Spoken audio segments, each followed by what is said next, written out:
I guess right now we should start the show.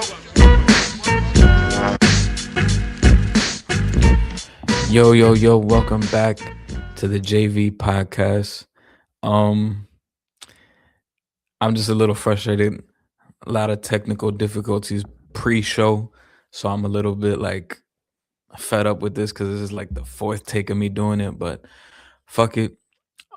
Today's episode we got top 10 contenders post trade deadline. Was actually supposed to do this episode with a guest, but a lot of those technical difficulties got this in the way, so I'm doing a one-man show right now.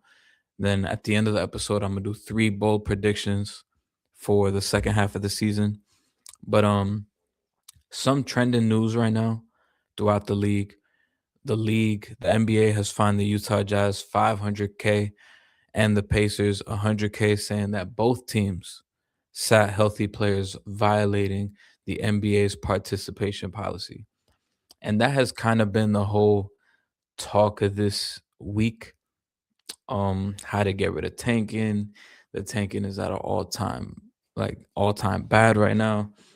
And me personally, I don't really have a solution on how to fix tanking. I just know it's gotten like pretty bad the last few years, but this isn't a new thing. Tanking has been around for a long time. Um, Even before I was watching basketball. It's just I feel like it wasn't as prevalent as it is now. But it's been going on for a long time, and you see teams like the Thunder calling the league, telling them like, "Yo, look at what they're doing. Um, they should be punished in some way." And it's crazy because I'm like, not too long ago, the Thunder was one of those teams. I'm not gonna say tanking, but I remember the days when they were shutting Shea down, pretty early in the season to get a top draft pick, and now it's like how the tables have turned. They're telling the league like, "Yo, look into that, look into that." But it feels like at some point, every team that has had a top like player, most likely they tank for that player. A lot of instances they got lucky in the lottery, but for the most part, teams are tanking, bro. Like the Spurs, they tank for Wemby because the Spurs usually like even post Kawhi, they weren't as good as they usually are, but they were still a competitive like 37 win team. That year when Wemby was in the mix, that shit out the window. They went full tank, and I don't blame them. Um, I don't honestly, I don't really.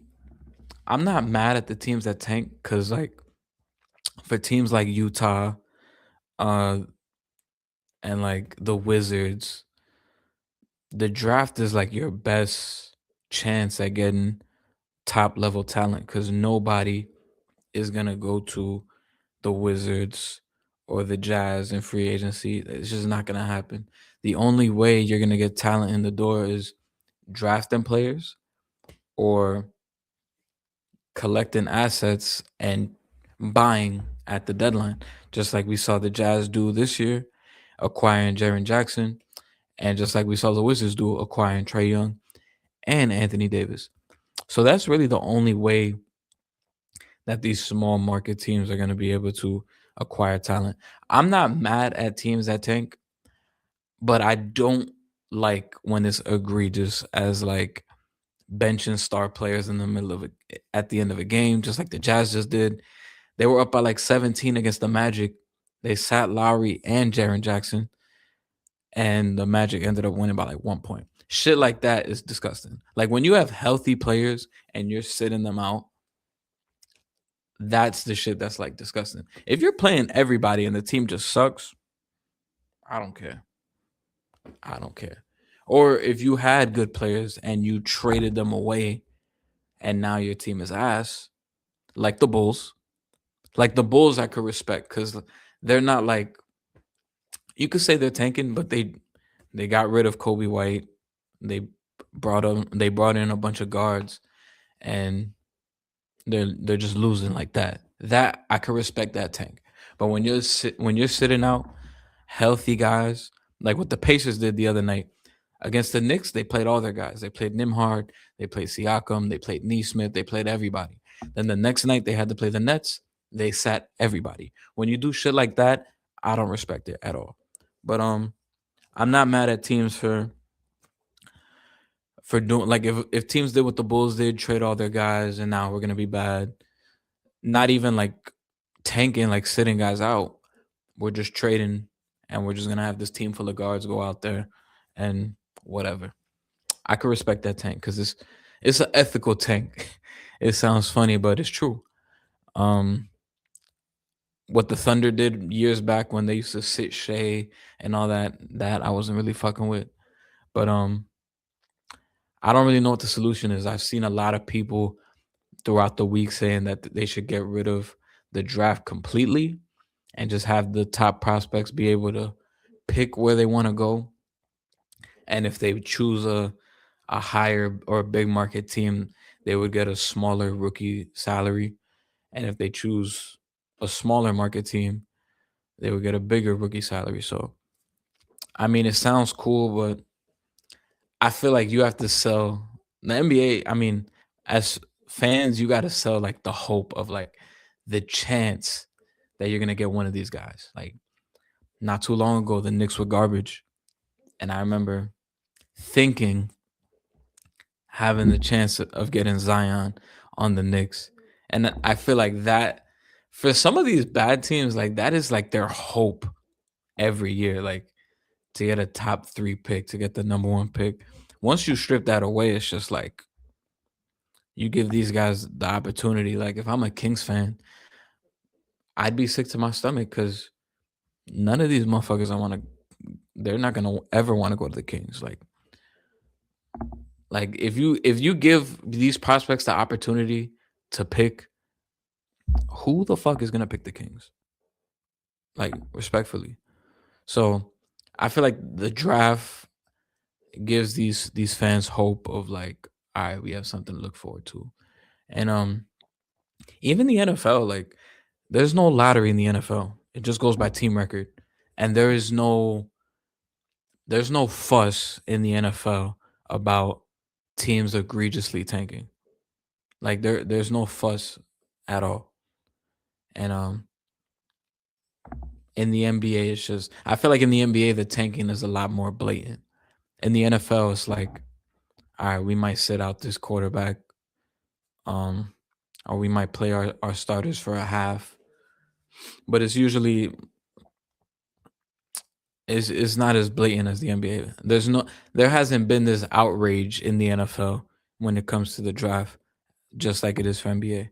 I feel like for the NBA, it's just like you have the tanking on top of like, I don't know, I guess like teams that, and we've seen it lately in these past couple drafts, like the teams that tank and like they're the worst team in the league, they don't get the number 1 pick um every year. Like that the last time the worst team in the league got the number 1 pick, I think it might have been the Pistons when they got Cade. If not, if it wasn't them, I don't know because I do remember the Houston Rockets was really bad. The Rockets might have been the worst team in the league that year. Um, damn, I actually want to check that. Like, when is the last time the team with the worst record got the number 1 pick? Because I feel like it's been a minute. Um, because that's just never the case. I feel like lately it's been a team that has been mid. They'll jump up. Um, a team with the worst record got number 1. Yeah, it's been a minute, and they've changed the lottery odds a bunch of times. I remember when the number 1 pick used to get I remember when the team with the worst record used to get 25% chance. Then they did the 3 worst records had a 14% chance. Um okay. Since the NBA, this is the Google AI. I looked up when is the last time the team with the worst record got the number 1 pick in the NBA. Since the NBA overhauled the draft lottery odds in 2019 to de-incentivize tanking, the team with the worst record has never won the number one pick. So we're talking since 2019. So this entire decade of the 2020s, the team with the worst record has never gotten the number one pick. That should tell you everything you need to know. And I always go back to that 2019 draft because prior to the 2019 draft, the team that had the worst record had a 25% chance at the number one pick. So 2018, I think the Suns were the worst team in the league, and they ended up getting the number one pick. They ended up picking DeAndre Ayton. And the year after that, when the Knicks are finally garbage, 17-65. I mean, we were garbage before that, but when we was like worst team in the league bad, they decided to change the fucking thing completely to, I think it was top three. The three worst records all had a 14% chance, and that's when the Pelicans jumped up to number one, which I still think to this day that shit was rigged. Um, so yeah, 7 year drought from 2019 to 2025. The team finishing with the worst record has failed to secure the top pick. Recent history. In 2024, the Detroit Pistons had the worst record, 14-68, but fell to the fifth pick. The Atlanta Hawks won the number one pick with only a 3% chance and the 10th best odd. They had the 10th best odds. Odd structure. Under the current system since 2019, the three worst teams each have a 14% chance of winning the number one pick compared to 25% previously. Worst case scenario, the team with the worst record is guaranteed to pick no lower than fifth. So the way the league is now is like you can tank and try to have the worst record in the league, but that is not going to guarantee you the number one pick. This this recent history of the last 7 years has shown that if you get the worst record in the league, you're guaranteed to get a top five pick. Um, But we've seen teams jump. This is 2 years in a row where we saw teams jump to the number one pick. We just saw with the Mavericks. They weren't even supposed to be even close to the conversation of number one pick, and they jumped all the way to one. Is people say it's not rigged, well, blah blah blah, coin flip with the Bulls. I think that shit is rigged. You can't tell me otherwise. 2024, we saw the Hawks jump up. I don't think that was rigged. I just think that year you could say the lottery did its thing, whatever. But yeah, the Hawks jumped up significantly. 2023, the Spurs were one of the worst teams. I don't think they had the number one odds at getting the number one pick, but even I knew Wemby was gonna go to the Spurs. Like everybody knew he was going to the Spurs. 2022, I think OKC, nah. It feels weird to say out loud that OKC might have had the worst record in 2022. Orlando had one of the worst records. Um, Orlando won the lottery. 2021, I'm pretty sure the Rockets had the worst record that year, but they got the second pick. The Pistons got first.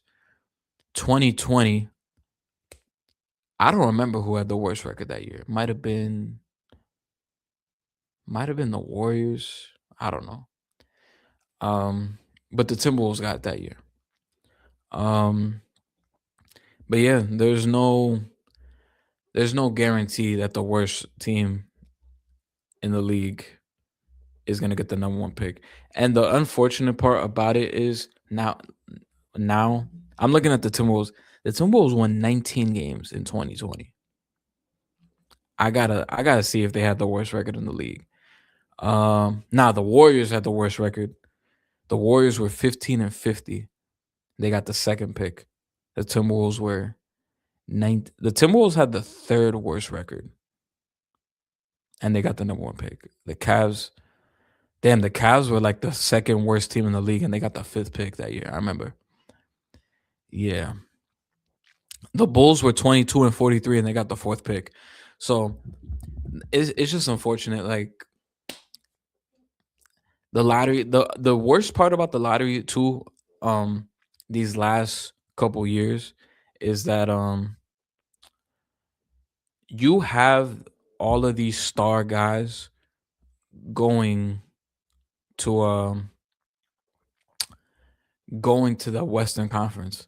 I think I saw a post the other day and it was like these are the last Eastern Conference number one picks in the last like 7 years. And it's very like shaky. Because look, these are all the number one picks in the Eastern Conference. Because people want to talk about conference imbalances and stuff like that. It feels like the West always gets like the number one pick when it's great. So these are the last. I'm gonna go since 2014 or 2015, whatever. The Eastern Conference number one picks. You had Ricochet in 2024. And by the way, I had that video a or so ago saying that he's the worst number one pick in the last 10 years.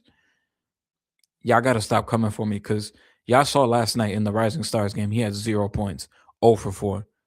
And he didn't even make it initially. He was a injury replacement. I forgot I forgot who got subbed out because of injury. They put him in. So chill the fuck out. Then you got Paulo. Everybody now is starting to everybody's like off the Paulo train. I'm still a believer. Like I'm not hopping off the Paulo train, but it's looking dark for Paulo right now. Then you got Cade, who in this list that I'm about to name was probably the best player. Um, Actually, he is the best player. And you got Cade. And then you got Markel Fultz, Ben Simmons, and Andrew Wiggins was technically drafted to the Cavs, but he doesn't count because he went to the Timberwolves. And then you got Anthony Bennett. That's the Eastern Conference number one picks since 2013. So this is 13 years of this shit. And you got all the top dogs going to the West. You got Coop going to the West, Wemby going to the West, Anthony Edwards going to the West. Y'all like to make fun of him, but Zion going to the West, Cat going to the West. Anthony Davis went to the West. So there has to be something to fix. Like there has to be something to fix this. Um, I don't like. I was never a fan of the draft lottery. Um, if it was, I mean, I would love to just have no fucking lottery and just go by team record, but that's not gonna help the tanking at all. Like the tanking would just get stupid. But I understand the frustration for certain fans. It's like, bro, we didn't even get to All Star break, and there's teams like quitting on the season already. So there has to be something. I don't like the idea of an in season or a tournament for the number one pick because I think that's just stupid. I don't think players on those teams are gonna be going hard to get the number one pick in the draft. Like I don't see I don't see Bub Carrington busting his ass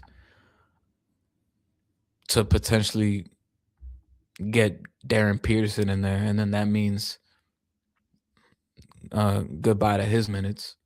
I don't see that happening. I don't see I don't see Ace Bailey and Laurie Markkinen going hard to get AJ DeBanza in the building to take some of their minutes. I just don't see that happening at all. Um, there has to be some type of way. Um, I don't know what the solution is for it. I've already spent a lot of time talking about this. I didn't even plan to talk about this a lot, but I just think there has to be a fix. And what that fix is, maybe I've seen some people say after March 1st, whatever your record is, that's what it is. And then I don't know. I did like the idea of after a certain point, if you keep losing after that, it'll only worsen your odds. And if you win, it'll increase your odds. But you have to make the cutoff like I feel like you have to make the cutoff like smack in the middle. You can't wait till after All Star break because All Star break is already like that's the fucked up part. All Star break should be like halfway through the season, but it's not because I think we've played. Some teams have played like 55 games already, and we are now in All Star weekend. It should be at the. Me personally, if you're gonna do that, like cut off at this point, and then the second point, we we use the wins as a way to increase the odds. I feel like you got to do that at the 41 game mark. Like once the 41 game mark hits, that's when you got to do it because you can't wait till All Star break. By the time you get to All Star break, you're like almost 60 games in, and then there's only like 20 games ish left. So I feel like you got to do it right when you hit the 41 game mark. Um, I don't know if that'll solve anything.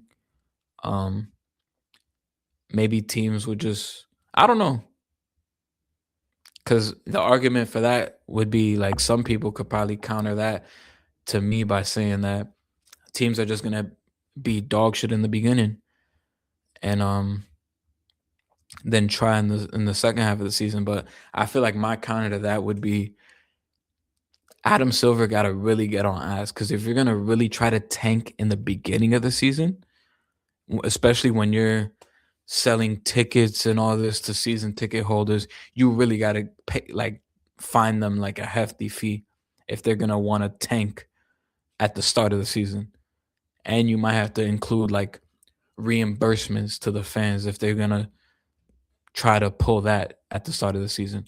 So that's just my take. I don't really have a solution for it, but I think it is kind of wild. Just hearing that stat of the lottery, um, and the number one pick shit, it's just crazy. So that with that stat in itself, it's like I feel like the only silver lining to that stat is like it gives teams that are like semi good hope that they could jump up because you just saw 2 years in a row where the Mavericks and the Hawks jump up. So maybe a team like the Bucks or the Bulls could jump up, but you never know. Um, More news this week: Chris Paul officially retires. Feel like I've talked about this a bunch of times already, but shout out to CP. I'm not gonna get into it again because I've already talked about it. Um, Back in like November. More news: Brandon Ingram replaces Steph Curry in the All Star game. Um, cool. I think James Harden Loki should have got in for that, but De'Aaron Fox replaces Giannis in the All Star game. This is confusing because not only is De'Aaron Fox in the West and Giannis is in the East, De'Aaron Fox is an American player. Giannis is an international player. So American players replacing an international player. I don't understand. Um, honestly, they should go back to East West because now it's just like, what the fuck are we doing at this point? Um, Last bit of news: the Knicks signed Jeremy Sohan to a veteran minimum deal, and Leon Rose we trust. I like this move. You take a chance on a young player. Jeremy Sohan is still, I think, 22 years old, 23 years old. Um, and you take a chance on him. Uh, Top 10 pick, really good defensively, top three defensive player in his class. I'm excited to bring him on. I think it's a low risk, high reward type of move. Um, if it works out, great, because I think he could contribute a lot. If it doesn't work out, just wash your hands with it because it didn't really cost anything. He signed with us. And I think it says a lot that he had about like 10 suitors and he chose to come to the Knicks. So that might mean that Leon Rose told him something. He guaranteed him minutes or something. Maybe he bites into Diawara's minutes. I don't know. Hopefully not, because Diawara's been playing good basketball. But I love this move for the Knicks. You can never have enough wings in the NBA, and you got to bolster up that depth, especially with OG Anunoby being out with this toe injury. You get another wing in the building. I think it's a great move by Leon. He essentially turned Yabusele and 2 seconds into Alvarado and Sohan. So shout out to Yabusele for making that deal to be able to make these moves happen because some fans don't realize what he did. So shout out to Yabu. I know it didn't work out, but hope it uh wish for the best for you. Jaren Jackson out for the season. The Jazz announced he's gonna be getting surgery, so prayers up to him. Now for the bulk of the episode, got top 10 contenders post trade deadline. So these are the 10 teams that I think could be in the mix contending for a title. And with this might clash with the previous video that I've had before about contenders and pretenders. Some of these teams that are like honorable mention or like at the 10, they they might not, like, I probably won't consider them contenders, but for the sake of this video, just to get to 10, I'm like, all right. For me, I probably believe about 7 or 8 of these teams are contenders. The last like 3 or 2, not really, but I just had to put them in here for the sake of getting 10. And yeah, we'll start it up. Honorable mention for me for this list, I got the Los Angeles Lakers. I just don't think I just don't think this team is a contender at all. The defensive issues is bad. Um the you we just see a lot of stuff with this team and how I just don't think it's gonna work well. And then you got the heliocentricness of Luca in, and it's easier to guard. I mean, with LeBron being out there to take some of the pressure off is cool, but it's tough. And then you got Reeves in and out of the lineup. I just really think it comes down to the defense. They can't stop anybody. Um, so for that, I have them as an honorable mention. I see them as a first round exit again. I don't see them winning a first round series unless they match up with. Let me look at the standings real quick. Let's see. The Lakers are currently the 5th seed, and they would be slated to play the Rockets in the first round. I don't think they get out of that. Um, I think they would lose. Honestly, I don't think there's any team in the top 6 currently that the Lakers could beat. Um, I don't think they could beat Minnesota. They can't beat OKC. They can't beat the Spurs. They can't beat the Nuggets. Um, I think Minnesota would beat them again. And I'm not gonna say they can't beat the Rockets, but I would pick the Rockets in a series against them. Um, the Lakers' hope would have to be like the Suns climbing up, and the Lakers would have to like move up as well. But even then, it's like I wouldn't. That's like a toss up to me. Like I wouldn't pick the Lakers outright to beat the Suns in that series. Then you're talking about like the Warriors and the Blazers and the Clippers in that scenario. And realistically, they probably won't play those teams. They're probably gonna end up playing between the Nuggets, Rockets, and Timberwolves in the first round. I feel like it's gonna be between one of those three. And honestly, I don't see them beating any of those teams. I could see them beating Houston, but I would pick Houston in that series against the Lakers. So to me, they're a first round exit. Um just the defensive issues are tough. Um that's my only honorable mention. My number 10, I have the Philadelphia 76ers. Um this team, they just had to go through the Paul George suspension, and they just traded Jared McCain.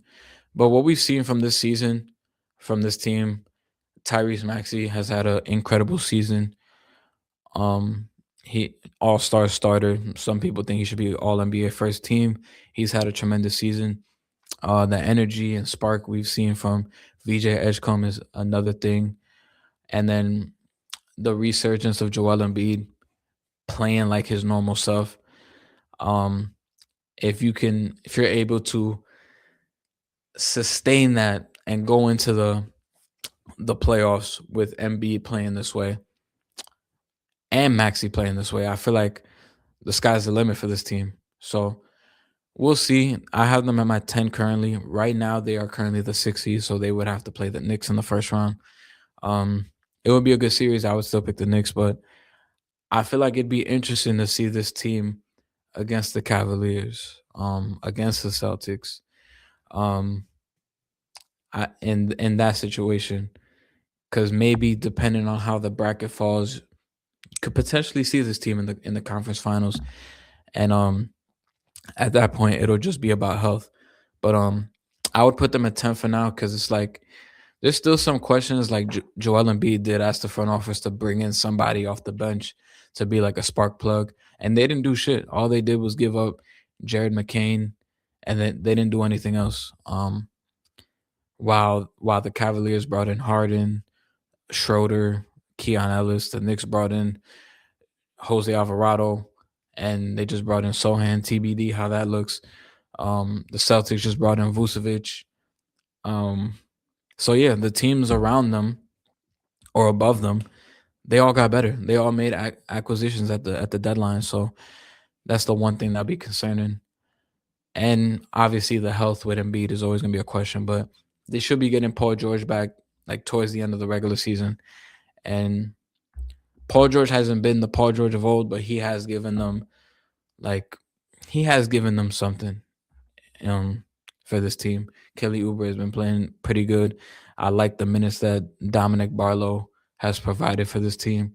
So that's something that fans could be optimistic about because I feel like on the right side of the bracket, right matchup, I think they could possibly make the conference finals. And it's funny coming from me that I said that this team will never be contenders with Embiid on the court, but I can't ignore certain things. But my number 9 team, y'all might get on me for this, but I got the Houston Rockets at number 9. I just don't see this team as a contender, and I said it in the contender pretender video.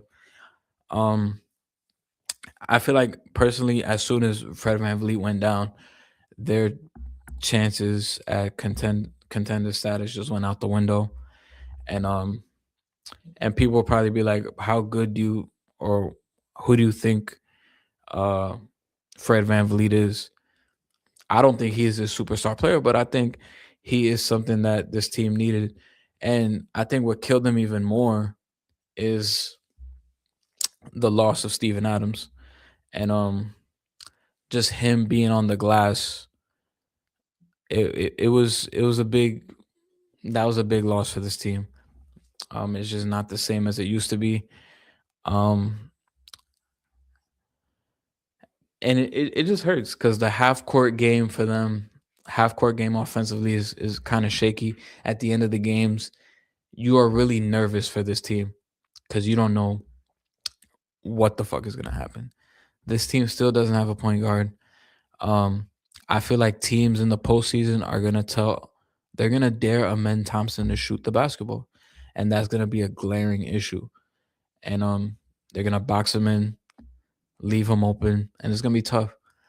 And then Ime, I feel like doesn't really fully trust Reed Shepard yet out there because sometimes he gets the minutes, he'll show what he can do, and then other nights he's getting pulled early because of defensive issues and stuff like that. And the playoffs is only gonna be different.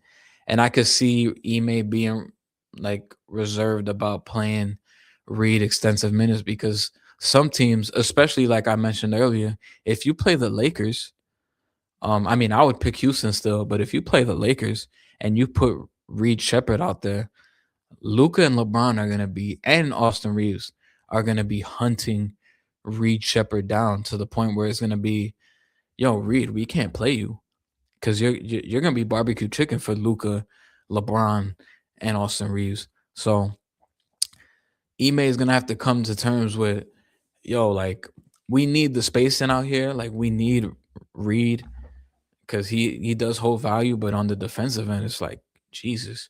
And then it's like you could put, and then it's gonna be the opposite with Amen Thompson. Like we gotta have him out there to guard the Lucas and stuff like that. But then at the end of the game, off when you need a bucket, You got Kevin Durant, but if he's going to be initiating offense or Şengün's going to be initiating offense, it's going to be tough. And you see the frustrations with Kevin Durant on the court because it feels like he has to do a little bit more than he expected, and some of that rubs off on these younger guys. So I think the Rockets, like for this season, their ceiling to me is a second round exit. Like they'll win a first round series, I think, but I think that's as far as it goes. I don't see them winning because right now, if they stay at the 4 seed, they would have to play the Thunder in the second round, and it's GG's after that. Um, Number 8, I got the Boston Celtics. Been playing really good.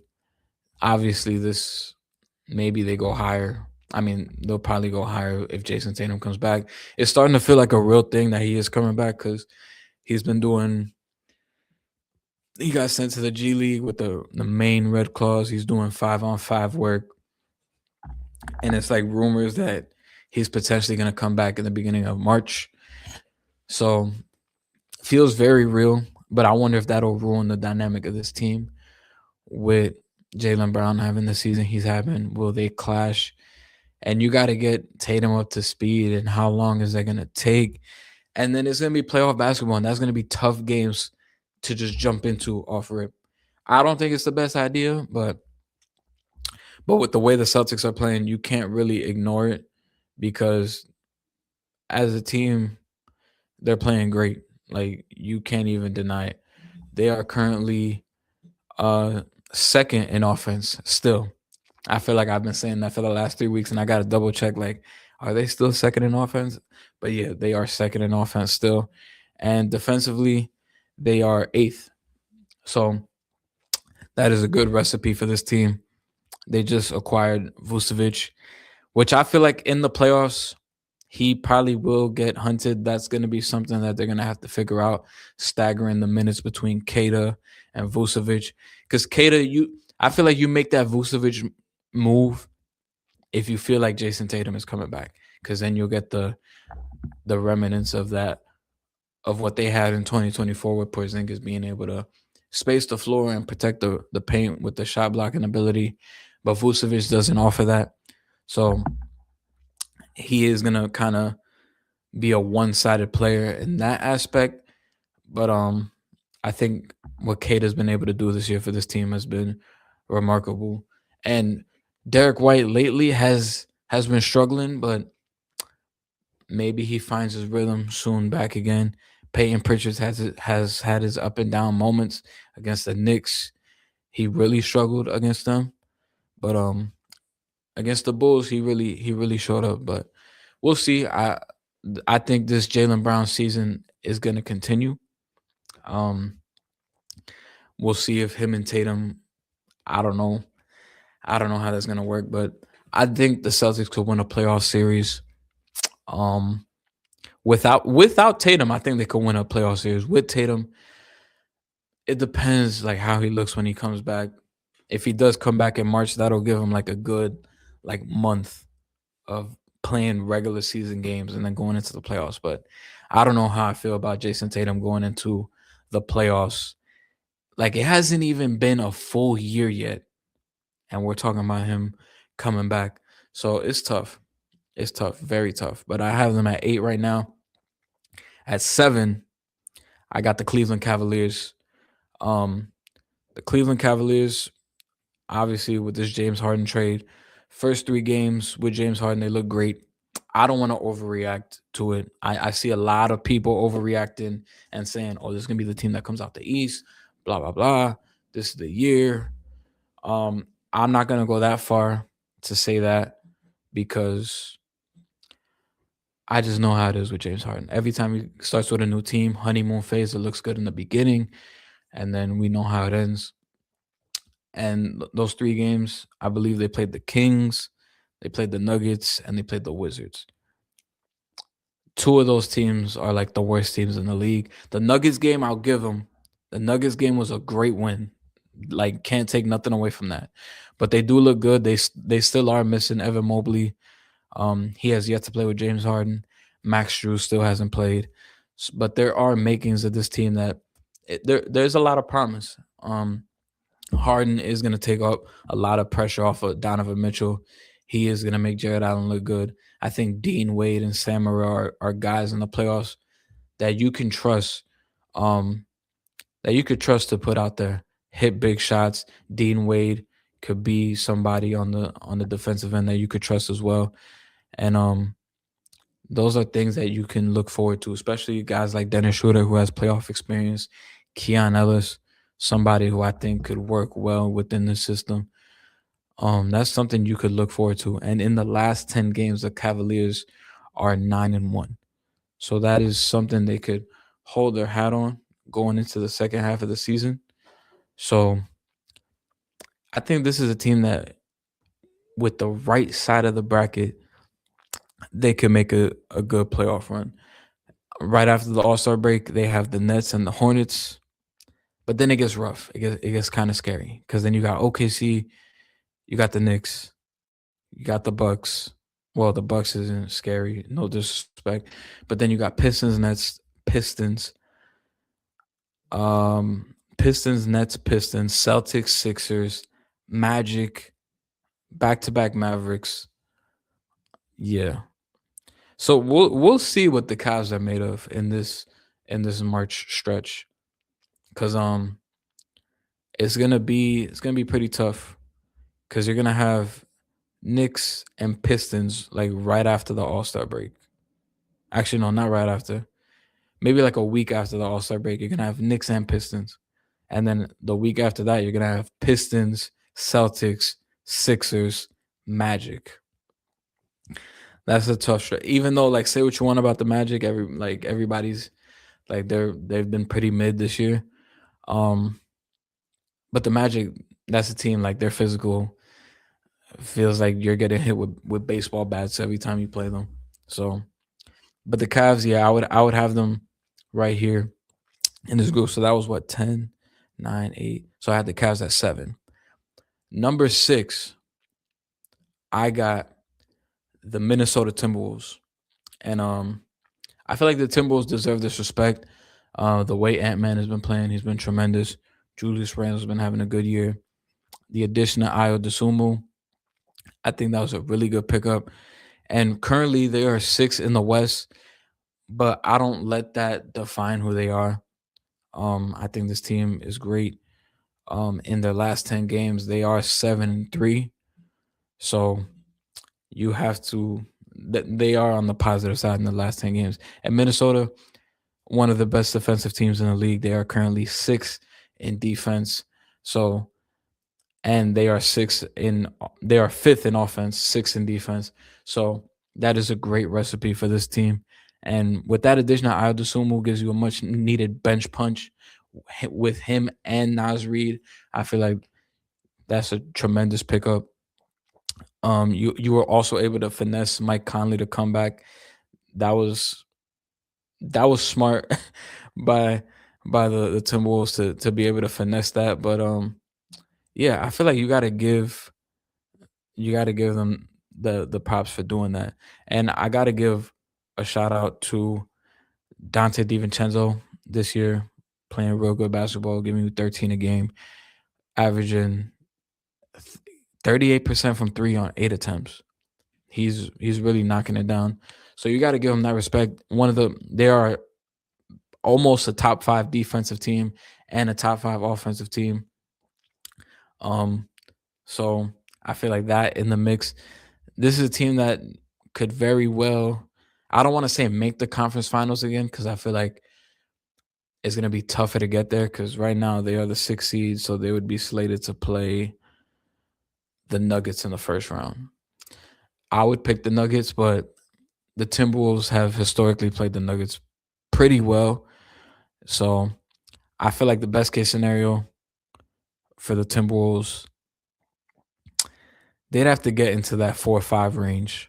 And I know they'd have to play OKC in the second round, but I think outside of the Spurs, the Timberwolves have played the Thunder the best out of every team in the league. So like the Spurs have been number one in terms of playing the Thunder. I would put the Timberwolves like right behind them. and then I guess obviously the Thunder. I mean the Nuggets too, I guess. But even then, I think the Timberwolves have beat them twice this year. So and the Timberwolves are probably thinking like I'd rather play them like I know Anthony Edwards is probably like, yo, if we play them in round two and we beat them, feel a lot better by doing that. Like you feel a lot better like the rest of that. That doesn't mean to neglect the teams going forward, but like if you slay that dragon, you probably have a inflated sense of confidence after that. So I think they're a team that they're looking at them like you got like if you want to get to the ultimate goal, you're gonna have to see them at some point. Why not round two? So I don't think they'd be afraid to face off with the Thunder in the second round because they are one of the teams that play them pretty well. Um Next team. So that was six. Number five, I got the New York Knicks. Um at the start of January, it was shaky. We had two 4 game losing streaks, and then we had that players only meeting. Last 10 games, the Knicks are 8-2. They've looked really really good so far, and we see the improvement. Currently, they are third in offense, and they are 12th in defense. I'm not mad at that 12.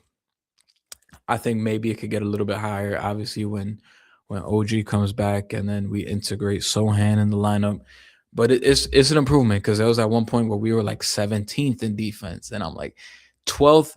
I feel like around 8 to 12 is where I want to be as a defense because I know we're not going to be perfect with Cat and Brunson out there together, but with these lineups that we have, I think it could give us a chance where like certain lineups could just be really, really good defensively. Um, Especially when you have OG coming back, Sohan, Deuce McBride should be back like right before playoffs. So I am optimistic that the defense could improve, especially in the playoffs. I think just scheming certain things up, playing with potential lineups and how that could look. Um, but I have them at number five because just as a Knicks fan, right now the Knicks are currently in third place. I'm not even trying to sound cocky. There's no team in the East that I look at that I'm like afraid of. And I'm not saying that to be cocky, but I feel like other teams in the East should feel that way as well. If I'm a Pistons fan, I'm not looking at anybody in the East that I'm afraid of. If I'm a Celtics fan, um, I mean maybe with the absence of Tatum, you're like, damn, I wish we had Tatum, but like I'm not scared of this team. The Cavs, like if I'm the Cavs, I'm like, I'm not scared of these teams. That's just the way that I feel because I feel like playoff basketball is a different monster, and time again, the Knicks have rose to the occasion in the playoffs, and I think this team, like disregard the like I think to end January and the beginning of February, we've played really good basketball, and people are so caught up on the big loss that we had to the Pistons. Honestly, when we lost that game, I was like, whatever. Like I'm not tripping. I'm not losing any sleep over that game. That game we were without Cat and OG, and the Pistons had a great shooting day in their home court. And then the loss we had to the Pacers on Tuesday, the overtime game, it hurt, but like I don't know why people look at those losses and tend to overreact, especially when it comes to us. Because like the Pistons lost to the Wizards, I think the night before they played us, and nobody said anything. Um, but that's just how the league is. I'm not like I'm at the point now where like I'm trying to find my way into like not being so caught up on these losses in the regular season because the regular season right now, I feel like we're just using it as like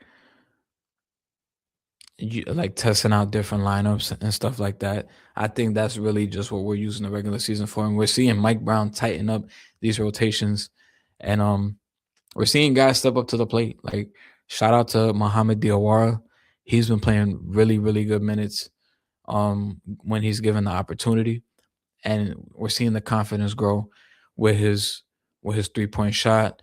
You saw in that game against Boston last Sunday, he was matched up with Jalen Brown, and he was doing a pretty good job. So you gotta you gotta feel really good about him. May hopefully his minutes don't get yanked with the Sohan signing, but I like what I've seen from DOR this year. Um, People are probably casual fans, non-Knicks fans, gonna be like, DOR, that dude averages 2 points a game. What are you hype about? It's just being able to see the improvement constantly. Like the last 3 games for DOR, I got it right in front of me. Um, 14 points, 3 points, 10 points, but 4 for 8 from three against the Sixers, and then 2 for 2 against the Celtics, 1 for 2 against the Pacers. He's I like that Mike Brown is playing him in these minutes just to get him comfortable. So when he's out there, hopefully in the playoffs, he's not scared. Um, but yeah, I got the Knicks at fifth. Then at four, I got the Detroit Pistons. I got the Detroit Pistons at number four. Best team in the East by far. I don't see anybody snatching that number one spot from them. Currently, number two in defense behind the Oklahoma City Thunder. So they are the best defensive team in the East. Really great defensive team. Um, and offensively, right now, this team is ninth in offense. And right now I have them fourth. Did I say fourth? I think I did say fourth. Where did I have them? Yeah, I got them fourth. Right now I got them fourth. They'd be the top of the Eastern, like Eastern Conference group. They'd be at the top. Um, Number one seed. Nobody's taking that from them. Defense is great. And by the way, like I forgot to mention at the start, Isaiah Stewart suspended for 7 games. Jalen Duren suspended for 2 games. That's wild. It's crazy. But I think my biggest concerns with the Pistons, like I know their defense is super great and shit like that, but it's the offense, man. Like it's the offense that concerns me, especially I think them not having that second creator next to Cade is really what concerns me, especially in the playoffs when teams are gonna put another body on Cade. It's gonna be tough, and who is gonna step up to that plate? And I got the stats here now. Um, from corner three, the Pistons shoot 35%. Like they're bad. 26%. They're 26 in the league. Uh, all 3 pointers, the Pistons shoot 35%. They rank 22nd in 3 pointers altogether. Um, so it's tough. They do score well at getting to the rim. They're 13th in that. Well, they're like kind of average, but it's tough. The 3-point shooting is shaky, very very shaky. Like you're gonna be counting on like hot shooting nights from Dennis Jenkins or Duncan Robinson. Like you're gonna have to count on that in the playoffs, and I'm not sure if that's something you could rely on. And at the trade deadline, I said it. I believe it was last episode. I wasn't a fan of what they did. They traded Jaden Ivey for Kevin Herter, who I feel like is whatever. Like they got him to fix the spacing, but I don't even know if he's gonna even get meaningful minutes like that. And it's tough. Um, you're in the playoffs. You're just gonna have to rely on Cade going super Saiyan mode. Is Jalen Duren gonna be able to replicate this regular season into the playoffs? And how can you stagger these lineups? Because like you're gonna be playing Asar Thompson and Jalen Duren together, two non-spacers, and like Cade's gonna have the ball for the majority of the time. Everybody knows Duncan Robinson's trying to get off for a three. So I feel like this is a team I feel like the offensive deficiencies are very glaring, and it would be a concern to me. I do put them in contender status just because their defense is so damn good. But it's just the offense, man. It's like not having that second creator next to Cade really hurts. I honestly still feel like, and this is probably a hot take, but I've said it so many times. I feel like last year's Pistons team was better and scarier than this current Pistons team, just because you had Malik Beasley, who, by the way, he's about to play in Puerto Rico for Bad Bunny. But last year you had Malik Beasley, you had Tim Hardaway Jr., two great floor spacers. You had Dennis Schroeder, uh, a fucking backup point guard next to Cade who would pick up Jalen Brunson full court. You had those guys. Those guys are all gone. So I don't look at this current Pistons team the same way that I look at them last year. And even like last year, I wasn't afraid of them last year just off of like it was just off pure like arrogance. Like, oh, we're the Knicks. Like I'm not gonna say we've been here before, but like we've been battle tested. They're happy to be here. Like they're happy to just be in the playoffs. Like so to me, like I completely like I don't want to say disregarded them because the way they played at the end of last season, I'm like, all right, this team is good. You have to have like an appropriate respect for this team. But last year it was a lot more arrogance on my part of like, I know we're gonna beat them. Like that's how I went into it. Like I was like Nixon. I think I took the Knicks in 7 when I did the predictions. So I gave them that respect. Like this will probably go 7 games. Um this year it is more so like the stuff that I'm seeing, the stats, like the shooting, the spacing, the lack of secondary creator. If they still had that team from last year into this year and being the number one seed now, I would be shook. I'm not gonna lie. But I'm not as shook because the playoffs are just a different beast. And I'm not gonna retweet or emphasize what somebody else said, but I saw somebody talk about the Pistons and they said, I've seen this movie before. Dominant regular season, stuff like that. But I'm not gonna latch on to what they say and say it on here, but it's concerns. Fourth team. Oh, no, that was four. Third team, I got the San Antonio Spurs. Spurs have played very, very great basketball. Shout out to Wemby. I don't know why I said shout out to Wemby, but shout out to De'Aaron Fox. He got that All Star. Been trying to tell people like, yo, he deserved that shit. But currently the Spurs are seventh in offense and they are third in defense. Perfect recipe for a contending team. Um, Dylan Harper's starting to find his stride a little bit more. And this, what Wemby's been able to do, he's starting to get his groove back. You saw him score like 30. He had like 37 against the Lakers in a half or some shit like that. This team is just really scary. And when Wemby's clicking and he's healthy, him being able to anchor that defense, it's gonna be more than enough on top of what you get from your other guys like Devin Vassell, Harrison Barnes, Keldon Johnson. And Fox, I feel like I know it's been 3 years since we last saw him in the playoffs, but I feel like when he last played in the playoffs, he went toe to toe with Steph Curry, and I don't see that slowing down now. Um, and he's also another dude. I talked about it around Christmas time. When they play the Thunder, De'Aaron Fox be showing up. He he be showing up against the Thunder. I want to pull up his stats um and see how he like his specific stats versus the Thunder because he be having pretty good games.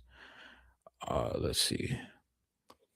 Uh De'Aaron Fox. Oh damn, this is going back to his rookie year. All right, so I'm going from this season. They've played the Thunder 1, 2, 3, 4, 5 times. The first time they played the Thunder, 22, 2-4. Second time, Is this minutes? I hope it's not minutes. Yep, it is. Fuck. Yeah, 22, 2-4. Damn, second time he had 6, 3, and 9. That was the end season. He was ass. The Christmas game, he had 29, 4-3. Um, then January 13th, he had 14, 5-5, then 15, 4-4. Damn. So I kind of gassed him up. I'm not gonna lie. But he's done pretty decent against them. So I can't even like talk shit, but I think I'm not gonna spoil my bold predictions, but this is a team that I view them very highly. My number two is the Denver Nuggets. Um, I just gotta put them at two just because the team above them, and I've talked very highly on the Nuggets before the season, during the season. Right now, I gotta put them at two because Jokic missed a bunch of time. Aaron Gordon is out. Now Peyton Watson is out. Cam Johnson's out. Christian Brown just came back from injury. So this team is dealing with a lot, and they're trying to like find the way back. They did have a little losing streak, like a week or two back, but I believe once this team gets back to full health, not gonna say that they're gonna take the number one seed from the Thunder, but I think once we see them back at full strength, we're gonna see them look a lot scarier. And but I gotta put them at number two for now.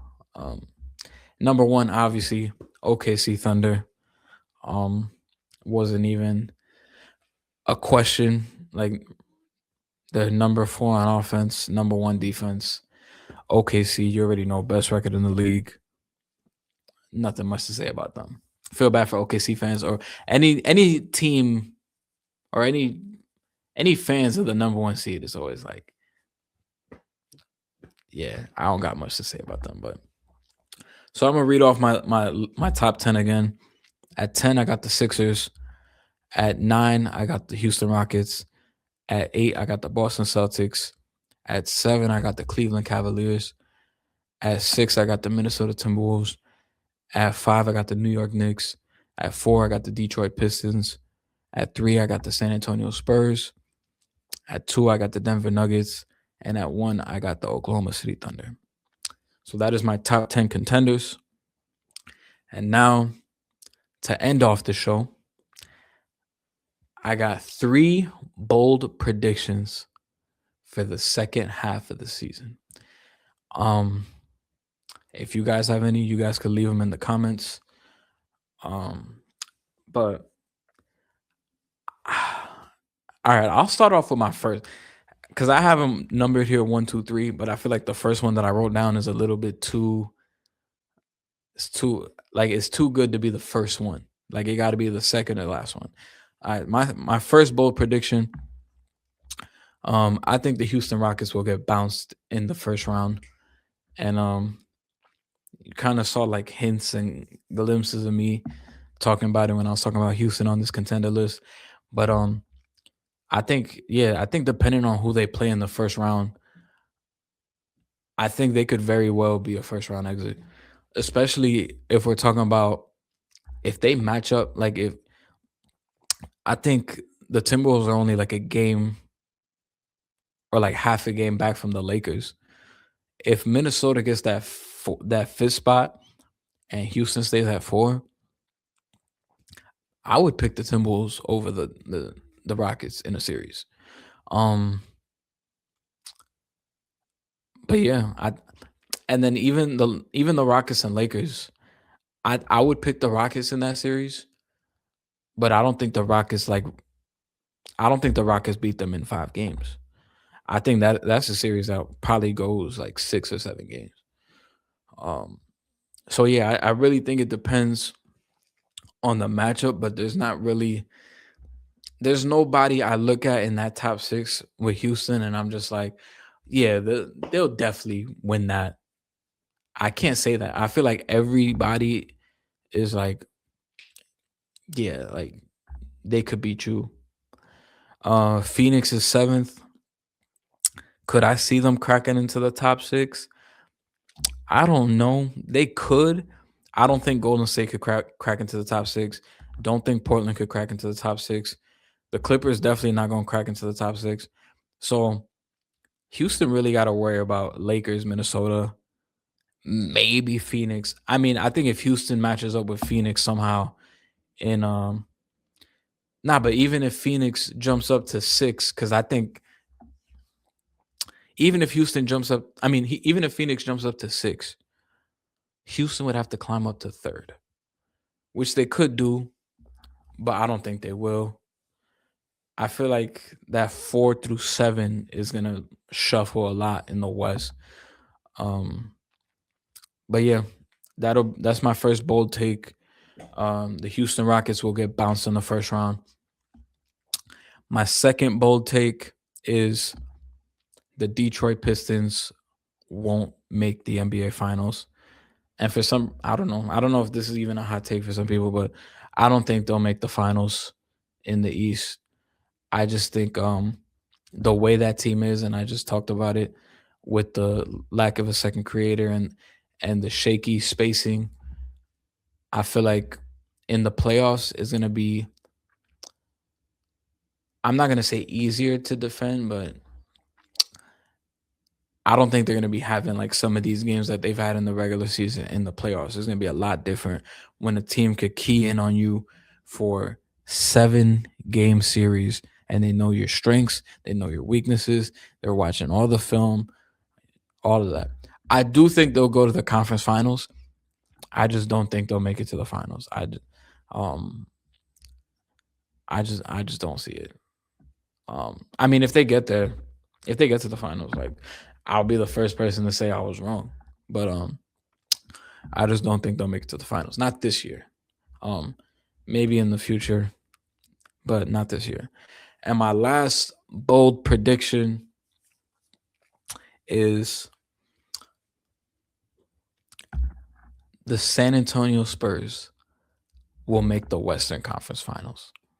And I don't know if anybody else has paid attention or watched past episodes, but I'm a person that from the beginning I have had the Nuggets coming out of the West.